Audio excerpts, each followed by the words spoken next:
হরে কৃষ্ণ। সবাইকে স্বাগত জানাই আমাদের চ্যানেলে। আপনার দিনটি শুভ হোক, ভালো থাকুন, এই বলে ভিডিওটি শুরু করছি। আজকের ভিডিওর টপিক নিশ্চয় জেনে গেছেন থাম্বনেল দেখে, তাই বেশি দেরি না করেই শুরু করছি ভিডিওটা। আজকের ভিডিও হলো ধনুরাশিকে নিয়ে, ধনুরাশির জাতিকা বা ধনুরাশির মহিলাদের নিয়ে। তাদের পার্সোনালিটি কেমন হয়, তাদের ব্যবহার কেমন, তারা কী ধরনের হয়, এই নিয়ে এই ভিডিওটি। প্রত্যেকটা কথা ডিটেলসে বলবো, তবুও সবার প্রথমে বলে রাখছি, হতে পারে এই ভিডিওটি করতে গিয়ে আমার কিছু পয়েন্ট মিস হয়ে গেল। আপনারা যদি জেনে থাকেন অবশ্যই কমেন্টে জানান যে আমি ঠিক কী মিস করে গেলাম। তো চলুন ভিডিওটি শুরু করা যাক। রাশিচক্রের 12টি রাশির মধ্যে 9 নম্বর রাশি হলো ধনুরাশি। একে স্যাজিটেরিয়াসও বলা হয়ে থাকে। এই রাশির অধিপতি হলো বৃহস্পতি, দেবগুরু বৃহস্পতি। এই রাশি ফায়ার এলিমেন্ট বা অগ্নিতত্ত্বের একটি রাশি।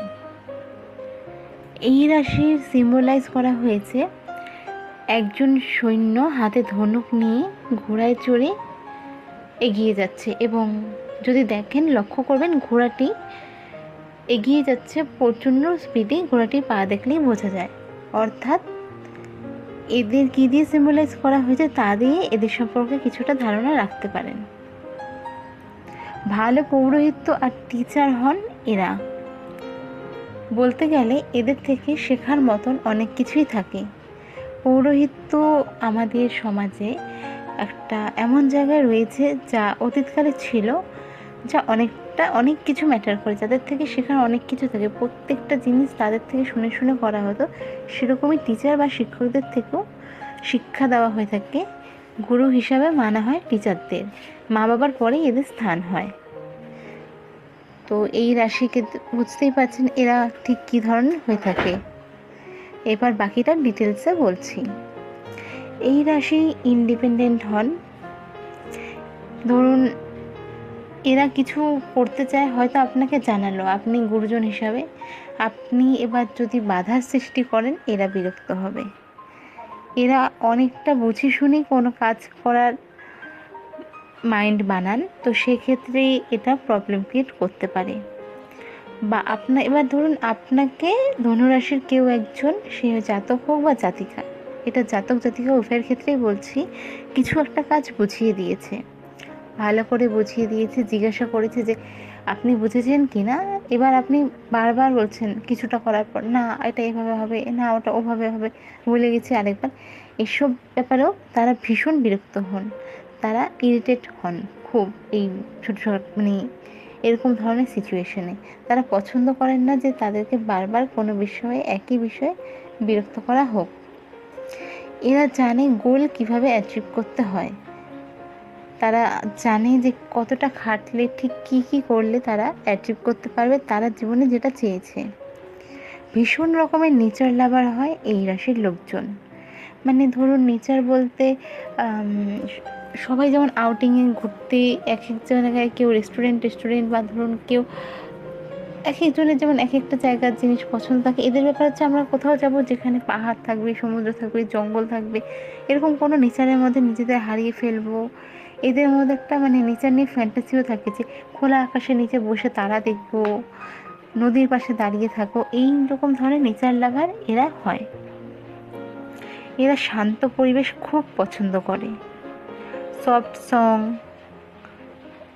এরা পছন্দ করে। লাউড মিউজিক বা ডিজে, যেটা এখনকার দিনে রিমিক্স, এইসব ধরনের মিউজিক তারা একদমই পছন্দ করে না।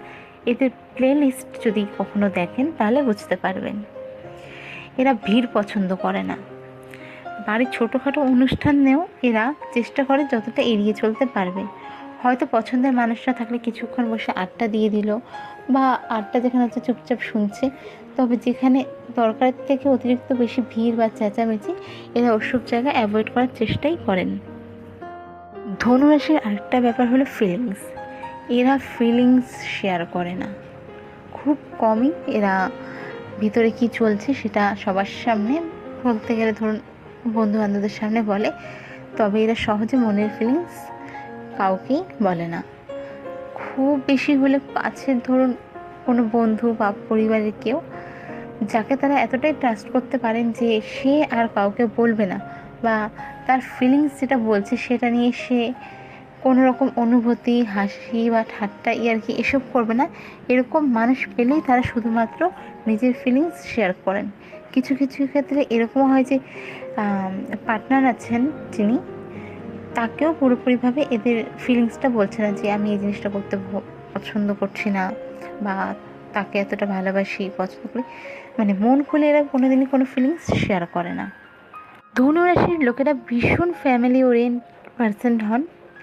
মানে এরা ফ্যামিলির জন্য নিজের সামর্থ্যের বাইরে গিয়ে সব কিছু করার চেষ্টা করে, যতটা পারে ঠিক ততটাই করে বললে ভুল হবে। সামর্থ্যের বাইরে গিয়ে নিজেকে একদম মানে নিজের কথা একেবারে না ভেবে তাদের পক্ষে যতটা করা সম্ভব ফ্যামিলির প্রত্যেকটা পার্সনের জন্য করে থাকে। এদের আরেকটা ব্যাপার হলো এদের টাকা পয়সার ব্যাপার। এরা টাকা পয়সার ব্যাপারে একদম সিরিয়াস হয় না। যাকে পারছে টাকা থাকলে তাকে ধার দিয়ে দিচ্ছে, পরে সেই টাকা উঠাতে পারছে না। এদের টাকা পয়সার প্রতি সেরকমভাবে কোনো মানে অ্যাট্রাকশন থাকে না যে টাকা দিয়েছি সেটা তুলতে হবে, আমার দরকার। এতে এরকমও সিচুয়েশন থাকে যে টাকা দিয়েছে নিজের প্রয়োজনে, চাইতে পারছে না, বলতে পারছে না। তবে এদের আরেকটা ব্যাপার আছে, এরা টাকা পয়সার প্রতি যত্নশীল না হলেও নিজের জামা কাপড়, সাজাগোজা, জুতো, এসব জিনিসের প্রতি ভীষণ যত্নশীল হয়। এদের কাছে এগুলো চাইতে গেলে এদের মানে ভিতরে অনেক ঝড় বৃষ্টি চলতে থাকে, টানাপোড়েন চলতে থাকে। আমার এই ড্রেসটা দেবো, আমার এই জিনিসটা চাইছে, কেন চাইছে, কি করবে, যেভাবে দিচ্ছি সেভাবে কি ফেরত দিতে পারবে, সেটা হোক না কেন 50 টাকা 100 টাকার জিনিস। এদের কাছ থেকে এসব জিনিস মানে নেওয়া মানে এদেরকে বড় টেনশন একটা ফেলে দেওয়া। ধনুরাশির আরেকটা ব্যাপার হলো লয়ালিটি। এরা ভীষণ রকমের লয়াল হয়ে থাকে। যদি জন্মছকে কোনো গ্রহ পীড়িত বা কোনো গ্রহ খারাপ পজিশনে না থাকে, তবে এদের মতন লয়াল পার্টনার পাওয়া একটু সত্যিই চাপের রয়েছে। এরা ফ্লার্ট করা পছন্দ করে না। যদি বুঝতে পারলো যে আপনি তার সাথে ফ্লার্ট করছেন বা তার সাথে লয়াল নেই রিলেশনে, তাহলে বুঝে নিন যে আপনার কি হতে পারে। এরা ভীষণ রকমের লয়াল হওয়ার জন্য তারাদের মানে এদের এক্সপেকটেশন থাকে যে পার্টনারটাও ঠিক তেমনই হবে। সেন্স অফ হিউমার এদের ভীষণ রকম ভালো হয়। যে কোনো একটা গম্ভীর সিচুয়েশনে হয়তো এমন কিছু বলবে যার ফলে সেই সিচুয়েশনটা একদম নর্মাল বা হাসি খুশির হয়ে যেতে পারে। তাই এদের মানে সেন্স অফ হিউমার সবসময় প্রশংসারও ব্যাপার। মানে একটি ভর্তি মহলে হয়তো এমন কিছু বলে বসলো যেখানে সিরিয়াস কোনো সিচুয়েশন রয়েছে, সবাই বেশ হাসি খুশি হয়ে গেল, আর তার জন্য এরা প্রশংসাও পায় খুব বেশি। কারণ এদের গভীর পরিবেশকে নর্মাল করার একটা ক্যাপাসিটি ভালোই থাকে।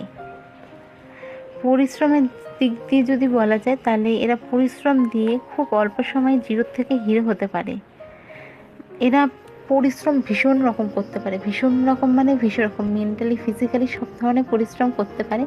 হয়তো এর কাছে কিছুই নেই, কোনো একটা কাজ বুঝে নিল বা কোনো একটা বিজনেসে ইনভেস্ট করবে, এর কাছে কিছুই নেই, মানে কিছু একটা দিয়ে শুরু করলো, পরিশ্রম দিয়ে দিয়ে দিয়ে খুব অল্প সময়ের মধ্যেই সেটাকে এতটাই বড় করতে পারে যা হচ্ছে ভাবনা চিন্তার বাইরে। ধনুরাশির আরেকটা বড় গুণ হলো পজিটিভিটি। হ্যাঁ, এদের মধ্যে বলা যায় যে একদম ভীষণ রকমভাবে পজিটিভিটি রয়েছে। এরা এতটাই পজিটিভ যে সামনের নেগেটিভ মেন্টালিটির মানুষটাকেও পজিটিভ করে দিতে পারে। ধরুন আপনি ভেবে নিয়েছেন যে আপনার দ্বারা কোনো একটা কাজ হবে না, আপনার জীবনে দুঃখ রয়েছে তাই আপনার জীবনে খুশি আসবে না, এই কথাগুলো যদি আপনি কোনো সময় কোনো ধনুরাশি মানে জাতিকার সামনে বলেন, তো দেখতে পারবেন যে ঠিক কী ধরনের এনকারেজমেন্ট আপনি পান। এরা এত সুন্দর করে বোঝাবে যে চিন্তা করিস না, এটা সময়টা এখন না, খেটে যা, হবে। মানে এরা এতটা সুন্দর করে আপনাকে বলবে যে আপনার একটা মোটিভেশন পাবেন যে নেক্সট দিন এই কাজটাকে আমার আবার করতে হবে। এদের মধ্যে এই জিনিসটা খুব বেশি আছে। এত সুন্দর করে বোঝাবে যে আপনি একটি আলাদা লেভেলেরই মোটিভেশন পাবেন এদের থেকে, পজিটিভিটির। তাই এদেরকে মানে অল টাইম পজিটিভ একটি রাশিও বলা হয়ে থাকে, যে এই রাশি সহজে নেগেটিভিটি অ্যাট্রাক্টও করে না বা নিজে নেগেটিভ থাকতেও পছন্দ করে না বা নেগেটিভিটি এরাও ছড়ায়ও না। এদের মধ্যে অল টাইম পজিটিভিটি লক্ষ্য করা যায়। এরা ভীষণ রকমের ইন্টেলিজেন্ট হয়। অনেক ক্ষেত্রে এরকমও হয়েছে যে মা বাবা থেকে শুরু করে পরিবার পরিজন বা টিচার, স্কুলের টিচার, টিউশন টিচার, মানে ছোটোবেলায় এদের পড়াশোনার সময় থেকে শুরু করে ধীরে ধীরে বড় হওয়ার মধ্যে যারা দেখেছে তারা হয়তো বুঝে যায় যে এরা এতটাই ইন্টেলিজেন্ট যে এরা এই কাজটা সহজেই করে ফেলতে পারবে, ওই জিনিসগুলো করতে পারবে, এরা বড় জায়গায় যেতে পারবে, এরা সহজে ড্রিম অ্যাচিভ করতে পারবে। স্যাজিটেরিয়াসের মধ্যে এই গুণটি রয়েছে, এটা মানে একটা বয়স থেকে পরিষ্কার বোঝা যায়। যদি কোনো গ্রহ পীড়িত না হয়ে থাকে, এদের মতন ইন্টেলিজেন্ট আরেকটি পার্সোনালিটি বা আরেকটি রাশির পার্সোনালিটিকে খুঁজে পাওয়া একটুই মুশকিল। এদের মানসিকতাও ভীষণ রকমের হেলদি হয়। হেলদি মানসিকতা বলতে এরা সব কিছুর মধ্যে পজিটিভ কোনো ব্যাপার খুঁজে পায়। কোনো একটা সিচুয়েশন যেটা খুব খারাপ বা যেটা হয়তো সমাজের পক্ষেও খারাপ, সমাজের জন্য ভালো না, সেখান থেকেও এরা পজিটিভিটি ঠিক বের করে দেবে। এদের মানসিকতা এতটাই হেলদি হয়। এরা ভীষণ কুল মেন্টালিটির হয়। কোনো একটা সিচুয়েশনে ধরুন ঝগড়াঝাটি, অশান্তি, মারপিট হচ্ছে, সেখানটা এদের আগেই বললাম যে সেন্স অফ হিউমার ভালো, তো সেখানে হয়তো সেন্স অফ হিউমার কিছু সেমন বলবে না, তবে কন্ট্রোল করে ফেলবে। প্লাস এতটাই কুল মেন্টালিটির হয়, আচ্ছা ঠিক আছে এখন হচ্ছে না, পরে হবে, এই অশান্তি হচ্ছে, ঠিক আছে হয়ে যাবে, একটু সময় দাও, হয়ে যাবে। এদের মধ্যে এই পজিটিভিটিটা আর এই যে হেলদি মেন্টালিটি, এটার কম্বিনেশনে মানে একটা আলাদা লেভেলের পার্সোনালিটি এদের মধ্যে লক্ষ্য করা যায়। ধনুরাশির জাতিকারা ভীষণ রকমের হেল্পফুল হয়। এমন কিছু ধরুন যেটা তার সাধ্যের মধ্যে রয়েছে, আপনি তার থেকে হেল্প হিসাবে চাইছেন, এরা কখনোই না বলে না। এরা খুব সহজে কাউকে বিশ্বাস করে না। ধরুন আজকে পরিচিত, কালকে বা 1-2 মাসের মধ্যে এরা সহজে কাউকে বিশ্বাস করে না। এরা সময় নেবে, সময় নিয়ে দেখবে, সিচুয়েশান দেখবে যে সময়ের সাথে সিচুয়েশনের সাথে সামনের মানুষটি কেমন, তারপরে গিয়েই এরা কাউকে বিশ্বাস করা হলে বিশ্বাস করে, নয়তো এরা এত সহজে কাউকে বিশ্বাস করে না। এদের কাছে টাইম পাস করা একটা ফালতু বিষয়। কখনোই দেখবে না কোনো স্যাজিটেরিয়াসকে ফালতু কোনো বিষয়ে টাইম পাস করতে। এরা একদমই টাইম পাস করা পছন্দ করে না। তার বদলে নিজের পছন্দের কোনো কাজ করবে, হবি বা ঘুরতে যাবে, এসব করে নেবে। কিন্তু পড়ে থেকে টাইম পাস করা এদের একদমই অপছন্দের একটা ব্যাপার। এরা ভীষণ রকমের সিলেক্টিভ হয়। সিলেক্টিভ বলতে এতটাই সিলেক্টিভ, খাওয়া থেকে শুরু করে, জামা কাপড় থেকে শুরু করে, কোন প্লেস থেকে কিনবে, কোন প্লেসে খাবে, প্লাস বন্ধু বান্ধব, মানুষজন, সব ক্ষেত্রেই এরা ভীষণ রকম সিলেক্টিভ হয়। ধরুন কারো থেকে একটু এমন ভাইবস পেয়েছে যেটা ম্যাচ করছে না, তাদের সাথে দ্বিতীয়বার যে কথা বলা বা সম্পর্ক রাখার কথা এরা ভাবে না। এরা এতটাই সিলেক্টিভ হয় যে খুব কম সংখ্যক বন্ধু বা বান্ধবী আর ফ্যামিলি মেম্বারকে এদের আশেপাশে দেখতে পারবেন। এরা লাইফের প্রতি ভীষণ রকম সিরিয়াস হন। এদের একটা ছোটোবেলার থেকেই কোনো একটা জিনিস যদি মানে কোনো একটা গোল যদি অ্যাচিভ করার হয়ে থাকে, এরা ভীষণ ছোটোবেলার থেকেই সেটার কথা ভাবতে থাকে। এদের মধ্যে এতটাই সিরিয়াসনেস থাকে যে কিছু কিছু সময় এরা নিজেদেরকে অনেকটা হার্ট করে ফেলে বা নিজেদের ফিলিংসকে এতটাই চেপে রাখে যে এদের মানে সিরিয়াস হওয়ার সিচুয়েশানটা একদম অন্যরকম হয়ে অন্যের সামনে চলে আসে। হয়তো অনেক সময় মানুষ বলেও বসে যে এত সিরিয়াস কেন, এই সিচুয়েশানটাতে এত সিরিয়াস হওয়ার কিছু নেই। বা পরিবার পরিজন থেকেও অনেক সময় এই সিরিয়াসনেসের জন্য এদের কথা শুনতে হয়। এদের সিরিয়াসনেসের জন্য এরা হয়তো অনেক সময় রিঅ্যাক্টও করে ফেলে, যার জন্য কিছু কিছু সময় সম্পর্কের অবনতিও ঘটে। এরা ভীষণ রকমের বাস্তববাদী হয় ছোট থেকেই, মানে বাস্তব থেকে বেরিয়ে যে কোনো দুনিয়া হয় এদের কাছে এটা ম্যাটারই করে না। ধরুন অনেকেই আছে বা অনেক রাশি নাম না করেই বলছে, ধরুন কোনো মানুষ আছে যিনি শুয়ে শুয়ে স্বপ্ন দেখেন, যেটা আমাদের মানে ভাষায় অনেক সময় বলা হয়ে থাকে যে ছেঁড়া কাঁথায় শুয়ে লাখ টাকার স্বপ্ন। তো ব্যাপারটা ঠিক সেরকম নয়, তবে ধরুন অনেকেই যেমন স্বপ্ন দেখে যে এখানে যাব, চাঁদতারার স্বপ্ন দেখে, এক একজন এক এক ধরনের স্বপ্ন দেখে, কেউ টাকার স্বপ্ন দেখে। এরা এই স্বপ্ন দেখে না, এরা বিশ্বাস করে যে এটাকে কখন বাস্তবায়িত করব। আমি একটা প্রথমে বললাম যে এরা ফাঁকা জায়গায় থাকতে পছন্দ করে, নেচারকে ভালোবাসে। এদের কাছে ব্যাপার হচ্ছে আমি একটা সুন্দর জায়গায় গিয়ে সুন্দর সিচুয়েশনে বসে নেচার ফিল করব, এটা বাস্তবায়িত করার জন্য আমাকে কাজ করতে হবে, আমার ইনকামের দরকার আছে। তো এরা এটা ভাবতে বসে না, এরা ইনকামের রাস্তা বাস্তবায়িত করার জন্য, নিজের পছন্দের জিনিসগুলো করার জন্য এরা তখন উঠে পড়ে কাজ করে, অন্যদের মতন বাস্তব জ্ঞান হারিয়ে ফেলে না। এদের পার্সোনালিটির আরেকটি বড় ব্যাপার হলো এরা যাদের লাইফ থেকে একবার বের করে দেয় তাদেরকে আর জীবনে অ্যাকসেপ্ট করে না। সে তার কত কাছের বন্ধু হোক, তার ফ্যামিলি মেম্বার হোক, বা তার ব্লাড রিলেটেড কেউ হোক, একবার যদি নিজের জীবন থেকে তাকে বের করে ফেলে বা নিজের মনের ফিলিংস থেকে তাদের মুছে ফেলে, তাহলে দ্বিতীয়বার তাদের কোনোভাবেই অ্যাকসেপ্ট করে না। হয়তো সামনাসামনি আপনার সাথে হেসে কথা বলে দিচ্ছে বা আপনি থাকায় সে হয়তো কোনো রকম রিয়্যাক্ট করছে না, তবে তার মনের থেকে আপনি 100% উঠে গেছেন, এটা আপনি নিশ্চিন্তে ধরে নিতে পারেন। আর স্যাজিটেরিয়াসের এতটা বাস্তবায়িত হওয়া বা এতটাই মানে সিরিয়াস সিচুয়েশনগুলোতে থাকা অনেক সময় এদের জন্য কাল হয়ে দাঁড়ায়। উল্টোপাল্টা সে পারিবারিকই হোক ইভেন্ট তারা হয়তো অ্যাটেন্ড করে না, এগুলোর কারণে তাদের অনেক সময় অহংকারী, জেদি, একগুঁয়ে এইসব জিনিস শুনতে হয়। তবে এইসবে তারা কান না দিয়ে যেমন ছিলেন তেমন থেকে নিজের কর্মজীবনকে আগিয়ে নিয়ে যাওয়ার চেষ্টা করে, নিজের স্বপ্নগুলোকে বাস্তবায়িত করার চেষ্টা করে।